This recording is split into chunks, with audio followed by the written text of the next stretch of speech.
Former vice presidential candidate Sarah Palin's son was arrested, accused of assaulting his father.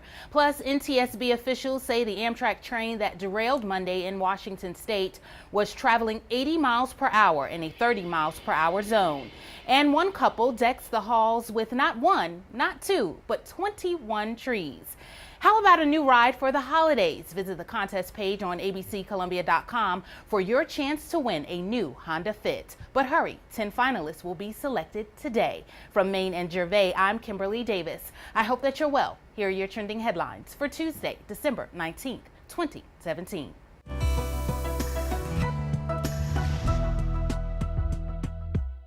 We begin with that new trouble for the Palin family. Sarah Palin's son Track arrested, accused of beating up his father during an argument. Sarah Palin frantically calling the police. ABC's Lindsay Davis picks up the story.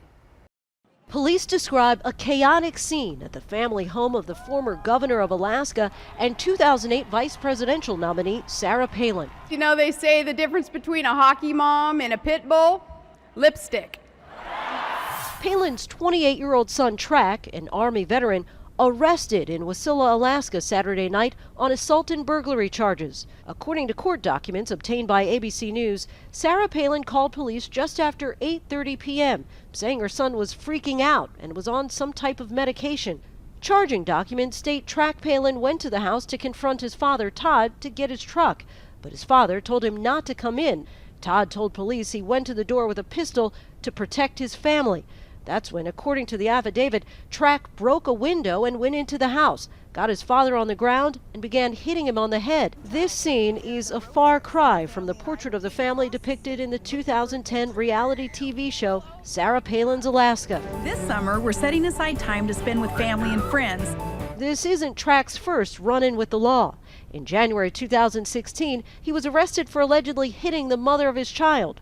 Those charges were later dismissed. At the time, Sarah Palin suggested her son suffered from PTSD after serving in Iraq, a stress disorder the U.S. Department of Veterans Affairs says affected between 11% and 20% of Iraq War veterans. I can certainly relate with other families who kind of feel these ramifications of some PTSD and some of the woundedness that our soldiers do return with.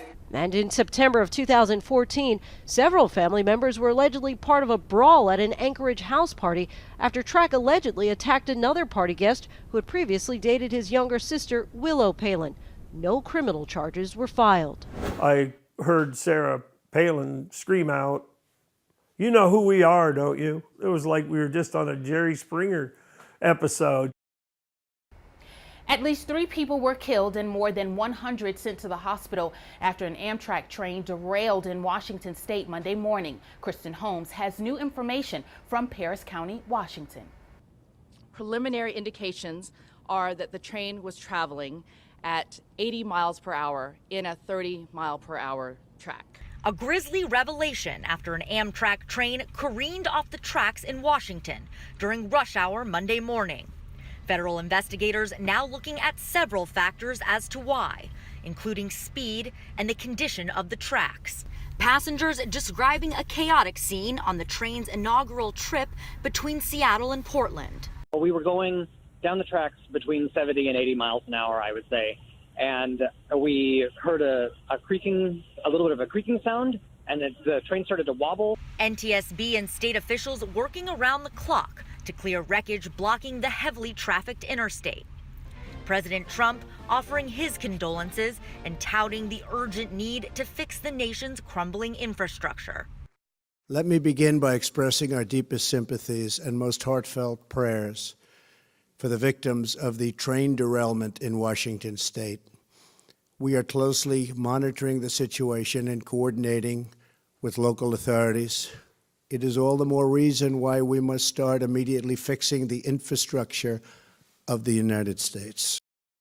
A Kansas City, Missouri man is decking the halls to the tune of 21 Christmas trees. And as Kat Reed explains, it's benefiting a good cause. There are people who love Christmas decorations. I've always kind of been a Christmas freak, I guess. And then there's Jeff Zumstick. This is the ornament. 10 years ago, he bought the historic Stevens house on Gladstone Boulevard in Kansas City. It was built in 1902 and designed for entertaining, which is something Zumsteg and his partner have taken to a whole new level with their Christmas trees. There's 21. You heard that right, 21 trees. Why not? Can we have fun with it? Zumsteg and his partner put up all the decorations on their own, starting the day after Halloween. It takes a month to get it all done.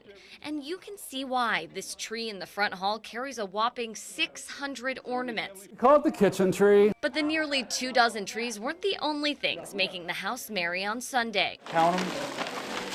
Zumsteg asked his neighbors and friends who stopped by to admire the decorations to also bring presents for Toys for Tots. Brings a smile to the child's face. It makes all the difference. Merry Christmas. For Zumsteg, the best part of his over-the-top Christmas display is seeing how others react when they walk in and see this winter wonderland. We all need that.